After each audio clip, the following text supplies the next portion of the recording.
I changed how I viewed power about 1989. There was a book I read by a man named Gary Zukav called Seat of the Soul. And in Seat of the Soul, he defined what is true power, what is authentic power. And his definition of authentic power, meaning the kind of power that can never be taken from you.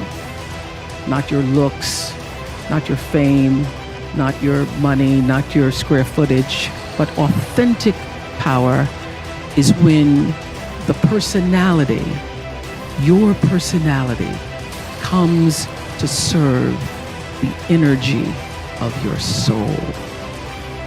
When you are able to align who you are, who you've become in the world, with really what you've come to do in the world, when your personality serves the soul. So I thought a lot about that. That book was actually life-changing for me. And I was building a home in Santa Barbara. And as anybody who's ever built a bathroom or a home or anything, nothing ever happens on time. And it was 2002, and we were supposed to be finished, and it wasn't finished. And I was like, I can't wait to get in my house, and I'm finally going to have a great Christmas, and I'm going to do the kind of Christmas that I dreamed of from the Courier and Ives, cards. So I'm going to have the wreaths on the door, but I didn't have a floor, so it's a little difficult to do that. So I started to think, if I can't do that Christmas, well, what am I going to do for Christmas? My house isn't even ready, and what can I do? So I started, as I was walking around through the tree, sitting under that tree, because my favorite time is to be alone with my thoughts. And as I was alone with my thoughts, I was thinking, what would be the next best possible Christmas for myself? And I thought of the best Christmas I ever had. The best Christmas I ever had was when I was 12 years old.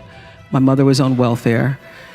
I was living with my mother and a half brother and sister in Milwaukee. My mother called me, the oldest, into a room to say, we won't be having Christmas this year. I said, we won't be having Christmas. What about Santa Claus? There is no Santa Claus. I had already figured that out, but okay. I was embarrassed and I was ashamed because for the first time, I had to face the reality that, what I've been suspecting, that we're not like the other kids, that we really are poor, is true. So we're not going to have Christmas, and there is no Santa Claus. My first thought, after being embarrassed and ashamed, was, what will my story be? What am I going to tell everybody when we go back to school and they're showing their toys and I don't have anything to talk about? What am I going to do? I'm not going to go outside tomorrow when everybody's out in the yards, in their yards, showing the toys they got for Christmas. I'm going to stay inside. Am I going to pretend I'm sick? What is my story going to be? Well, late that night, some nuns showed up at our house, and they brought a basket of food, and they brought toys for my brother and my sister. And I was overwhelmed with joy that those nuns showed up. Not because they brought me a Tammy doll when I really wanted a Barbie doll. I was overwhelmed because somebody remembered that we existed, and somebody cared enough in the middle of the night to come to our house with food and toys. And also, I would now have a story. So as I was contemplating, that was the best Christmas I ever had, I thought, how could I make that possible for somebody else? What could I do to create the same kind of experience for other children? So I took 50 members of my team at Harpo, Harriet, one of them, Sherry, the table, and hired another 50 people in South Africa. And we went to South Africa with the idea of creating something that we ended up doing a documentary about, called Christmas Kindness. Christmas Kindness, using my personality to serve the energy of my soul.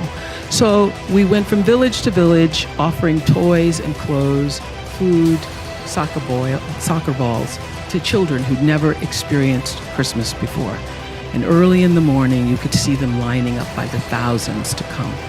And we actually went to 10 or 12 villages to do this. And people said to me at the time, oh, that's so frivolous, and the kids won't remember it, and why don't you use your money to do something else more substantial, Oprah?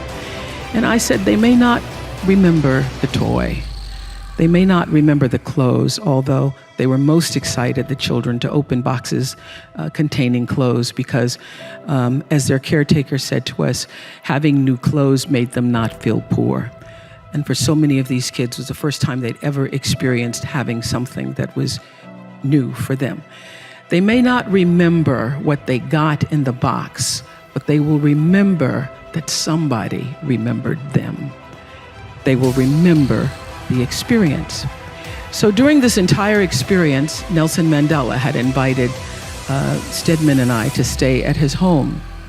So when Nelson Mandela invites you, you stay. And I was so nervous. I was like, oh my God, what am I going to talk to? Because it's 10 days. It's 10 days. It's not just a dinner. It's not a lunch. It's 10 days. It's 10 days, breakfast, lunch, and dinner with Nelson Mandela. What am I going to say? Stedman said, why don't you try listening? So I did.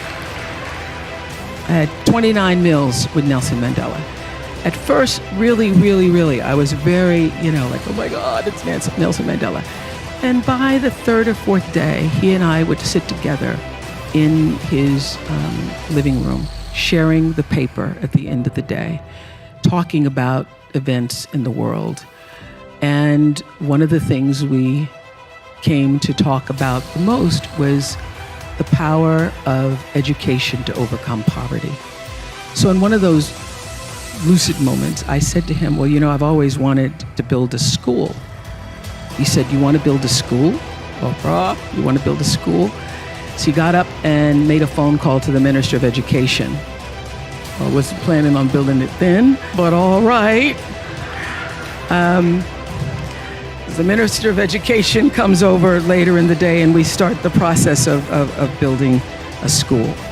The reason why I wanted to build a school, because I tried different things, because I always knew, even before I could articulate, that my personality needs to serve my soul. I had them counted. Because I said, I want to know how many trees out there. I dreamed the 6. That's as much as my small mind and my imagination could hold for myself. I dreamed the 6, but God can see beyond the 6. Can see beyond the 6 because there was a bigger dream for me. And I'm here to tell you, there is a bigger dream for you, Essence. There's a bigger dream. And so the key, the secret, the magic is to surrender to God's dream for you. To quit fighting against and pushing against and disallowing against and resisting against and trying to tell the Creator, the universal forces, divine intelligence what you are supposed to do, and get still and know for sure what His dream, the dream, is for you.